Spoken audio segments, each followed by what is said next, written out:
Hello everybody, Joel on Grid here. So today I'm working on my 2004 F150 and I'm having trouble with the door locks. The lock button on the driver's side, it won't unlock or lock when I hit it.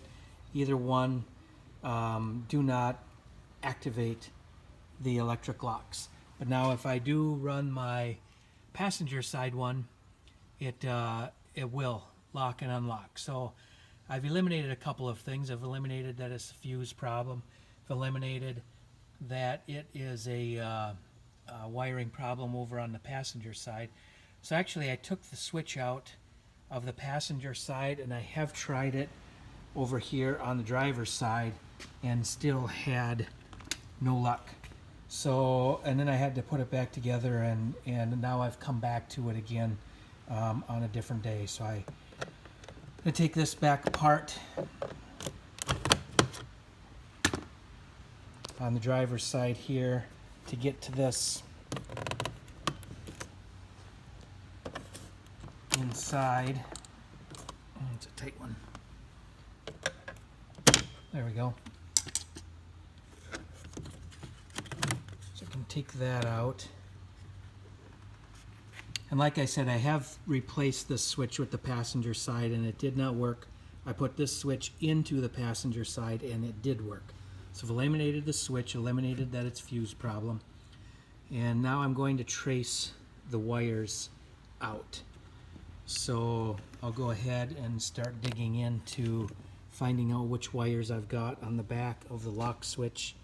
Looks like a couple of blacks, green, I think green with yellow stripe, pink, is that pink with yellow and pink with green should be what I'm looking for down in the door. So I'll go and start tearing into that.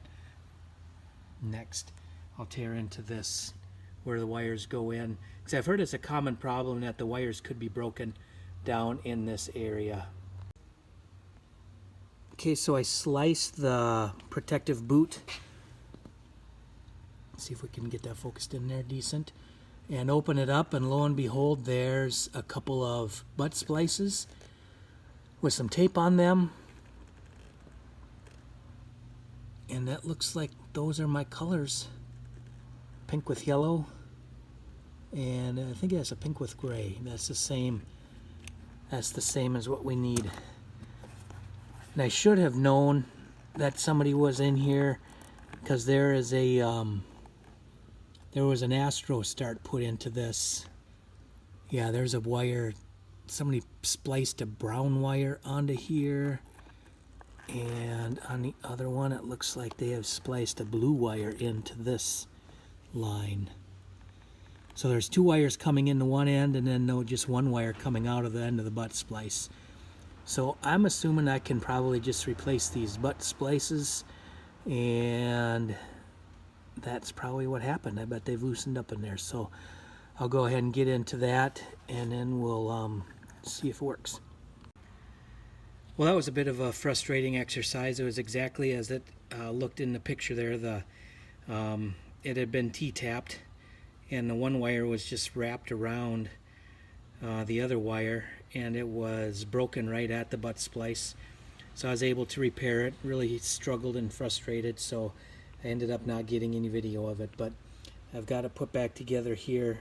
Just put some zip ties around the rubber boot. That should hold decent.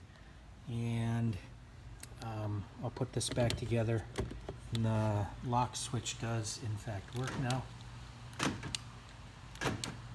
both on the driver and the passenger. So we're good to go. I'll go ahead and button this side up. These click on here really nice and easy. Maybe not so much with one hand. Let me get these clips lined up down in there. There we go. Okay, so that's in. I've got the boot all buttoned up. I just used a razor knife to slice that boot open. That worked out really well. Gave me enough room, but it was a struggle. It's tight. If you got to get in there, I can see how those wires can just break, opening and closing. This thing's swinging open and closed all the time. Just loosens up that copper in there. But I just used some Stay-Cons It's a Thomas and Betts kit. I use these small red ones. It's good for 22 to 18 gauge wire, and that comes with a nice crimper.